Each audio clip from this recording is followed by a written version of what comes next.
We got a young couple that's dying to move here. We're going to show you all the steps and all the people we met to set a manufactured home on 1 acre of land.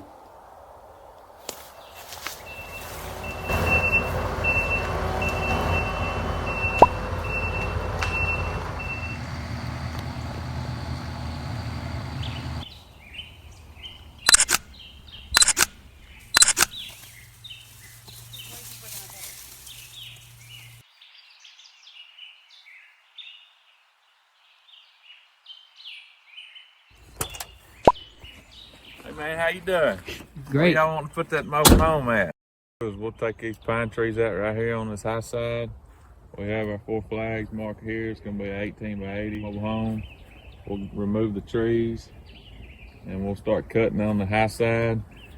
And what we'll do with it, we'll cut it down and we'll fill all this low area in, get the pad built up real nice. And our driveway will come in on this side of the house. We'll get these trees here taken down and we'll bring the driveway through here and tie into this.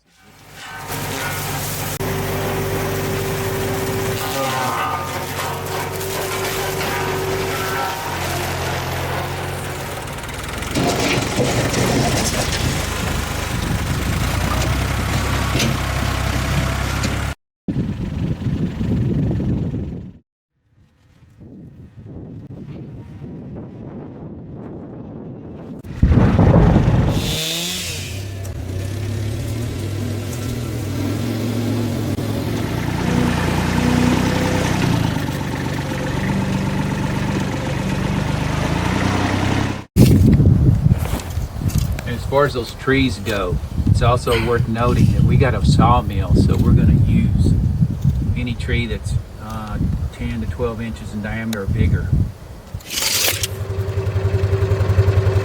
This root ball is 64 inches across and it's about a 17-inch trunk diameter, that is.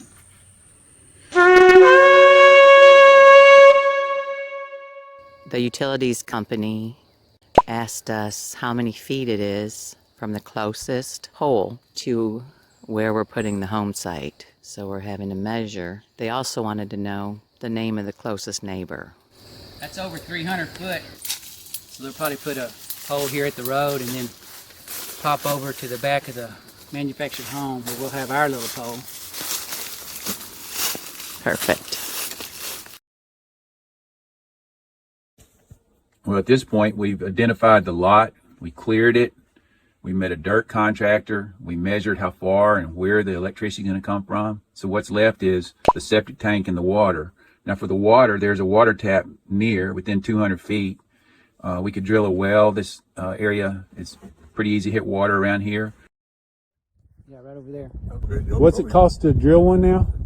Yeah, it's 5,000 the first 100 feet, and then $18 a foot after that. Okay.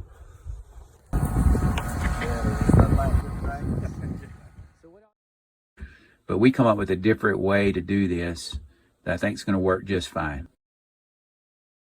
The cost of drilling a well for a young couple is prohibitive, so we come up with a different way. Let's take a road trip. Welcome to our ranch. This is our utility room where we have a water tank. We've got a water well over here that services right now 3 cabins, including this one where we're at, my cabin. There will be a 4th cabin, but at each cabin we're doing this setup where we've got a 300-gallon tank. We've got an inline pressure booster. This automatically kicks on when it gets down to 40 pounds, and it kicks off when it gets up to 70 pounds. And a little pressure tank, so we always have good water pressure. And the 300 gallons allows us to get by for a week, 2 weeks if there's something wrong with our well. So that's why we have this set up.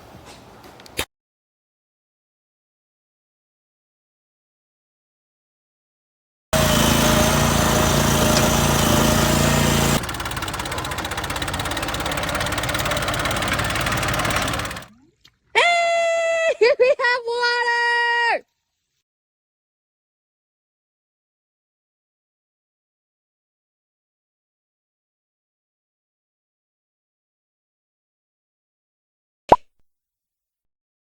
My name's John Hathcock. Here's my plan of what I'm looking at right here on this high side of this hill. I'd like to take that down, kind of a 3-to-1 slope, bring it down at an angle right there, and then come back up for the house pad so the water sheds both ways, this and that way. Bring it down here flat on this one. Then should have a small slope going down to the yard right out here. We'd put the septic tank right at the edge of those trees.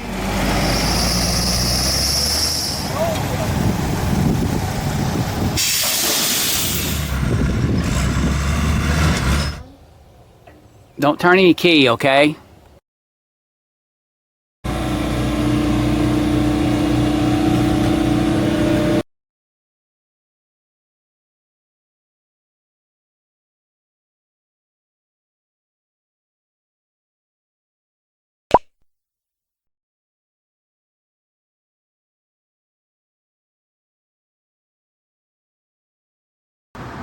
Hey, I'm so glad you came by today. Guess what? Your house is here. You want to see it? Yes. All right, come on.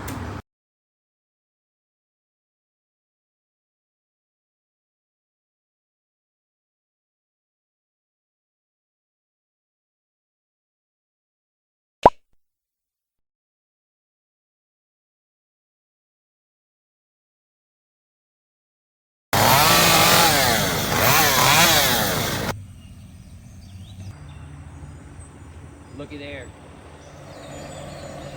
Oh my God. Can he make the turn? I'm glad we cleaned those corners out good. They're rolling.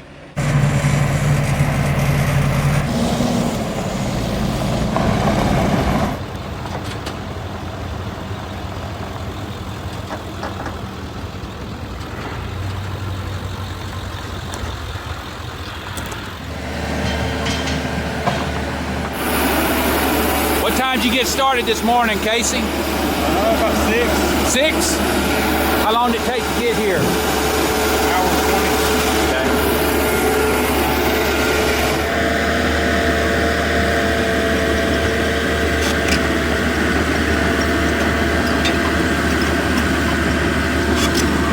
That thing's called a house pat. This guy is driving it.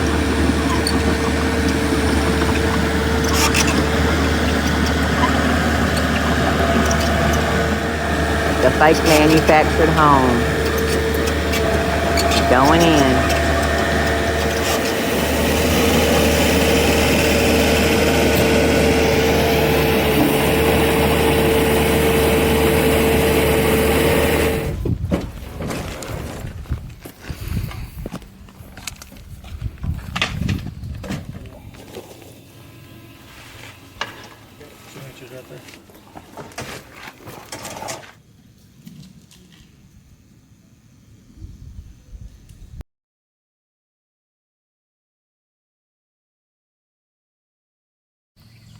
So today we're clearing a right-of-way for the electricity between a tree over here and a tree right here.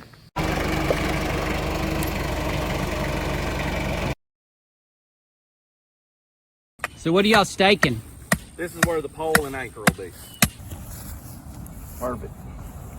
It's about 60 foot. Have you seen my video of my son catching his first fish? Oh, goodness. My gosh. What'd he get? Look how big that bass is. Whoa. I just caught it. I just caught a bass. Look at that bass, Mama. That's huge. Oh, my word. Oh! Is that a bass or crappie? That is a big mouth bass.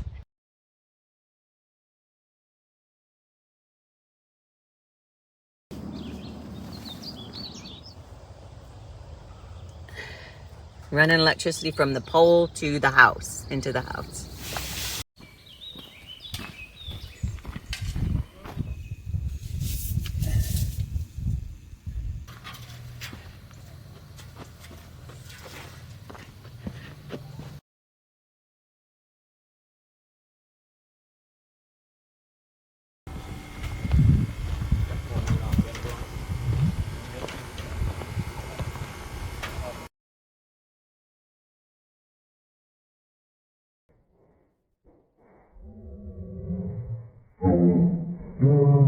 Do you know where your bedroom is?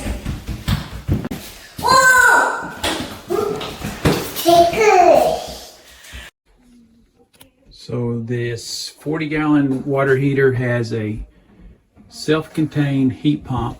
It's right here. From that line up, it discharges the heat into the water, and the cool comes out here and cools the laundry room.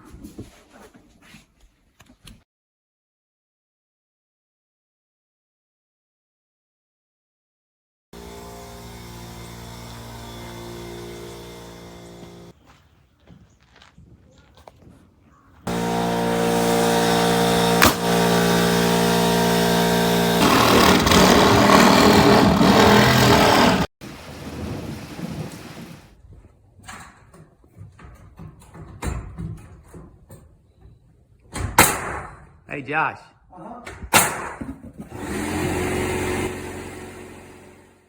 So here's some of the lessons learned, and they're not in any particular order. You know, I was the general contractor for this work, and I can't say that I really saved a lot of money. I did save some, but really it was more of controlling the contractors, the timing.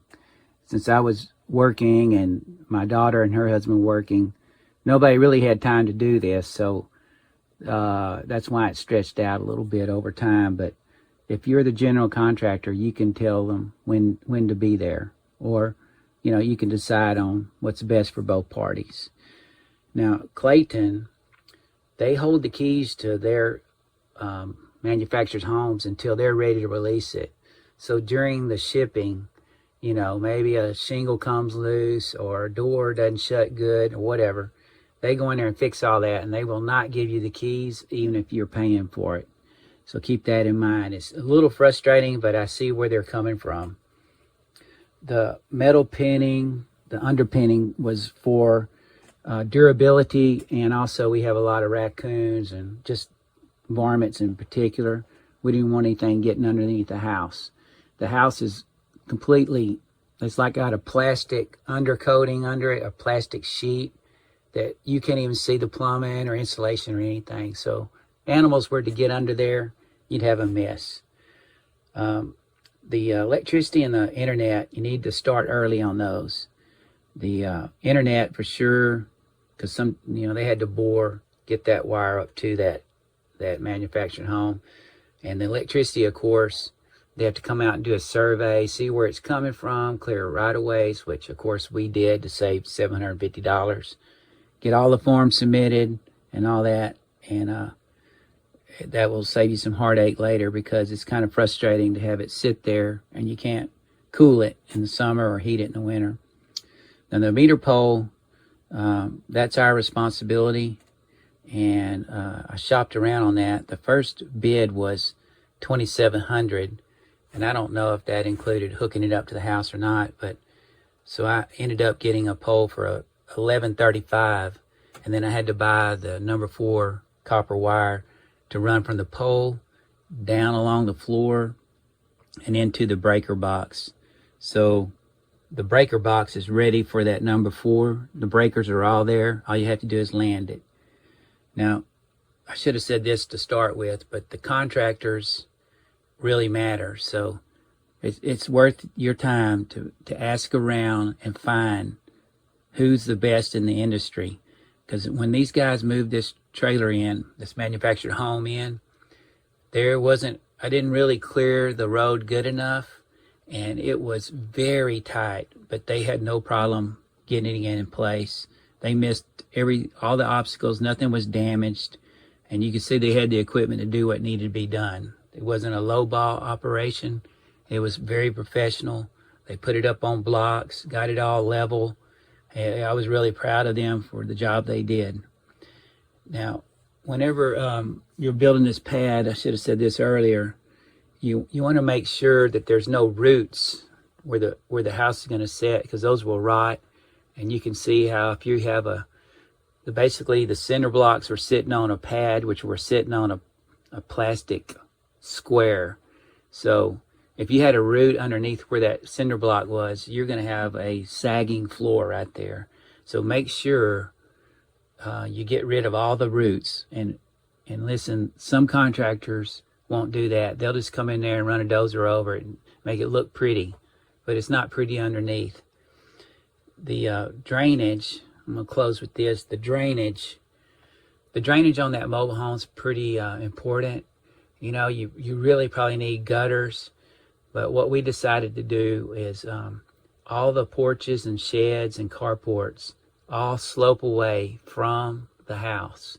So we get the water away from the house and then we deal with it there. Hope this video was worth something to you.